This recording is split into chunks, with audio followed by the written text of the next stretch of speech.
আসসালামু আলাইকুম। ওয়ালাইকুম। অসংখ্য ধন্যবাদ ভাইজান আপনাকে কথা বলার সুযোগ করে দেওয়ার জন্য। তো ভাইজান সর্বপ্রথমে জানতে চাচ্ছি আপনি কেমন আছেন? আলহামদুলিল্লাহ।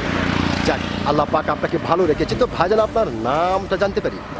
আমার নাম তৌহিদুর রহমান। তৌহিদুর রহমান, সুন্দর একটি নাম আপনার ভাইজান। তবে একটি কথা, সেটা হচ্ছে আপনাকে দেখে এবং আপনার নাম শুনে যেটা বোঝা যাচ্ছে আপনি প্রচণ্ড পরিমাণ সাহসী মানুষ। এটা কিন্তু ভাইজান আসলে আপনাকে দেখে বোঝা যাচ্ছে। তো ভাইজান আপনি কি ভোটার হয়েছেন?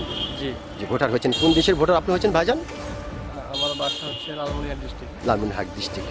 আপনার তার মানে ভোটার আপনি বাংলাদেশেরই ভোটার। জি, অসংখ্য ধন্যবাদ। তো ভাইজান, যেহেতু আপনি বাংলাদেশের একজন সচেতন নাগরিক এবং বাংলাদেশের একজন সাহসী মানুষ, সেই ক্ষেত্রে এই বিষয়টি আপনার কাছ থেকে জানতে চাচ্ছি যে এইবার বাংলাদেশের সরকার কে হতে পারে? আমার যেটা ধারণা, জি বর্তমান যে পরিস্থিতি প্রেক্ষাপট অনুযায়ী জি আমার কাছে যেটা মনে হচ্ছে যে বিএনপি, যেটা বাংলা জাতীয়বাদী দল, জি জি জি সেটা হয়তো বা সরকার গঠন করতে পারে বর্তমান যে প্রেক্ষাপট অনুযায়ী। বর্তমান প্রেক্ষাপট অনুযায়ী বিএনপি সরকার হতে পারে। জাস্ট এটা একটা আপনার আইডিয়া। আমার ধারণা। জি, ধারণা। অসংখ্য ধন্যবাদ ভাইজান আপনাকে, খুব চমৎকার করে এবং অত্যন্ত সাহসিকতার সহিত আপনি কথাগুলি বলেছেন, যার কারণে ভাইজান আমি কিন্তু আপনার নাম শোনার পরে বলেছিলাম যে আপনি সত্যি একজন সাহসী মানুষ। আপনি কিন্তু আপনার সাহসিকতার পরিচয় দিয়েছেন। অসংখ্য ধন্যবাদ আপনাকে। আপনার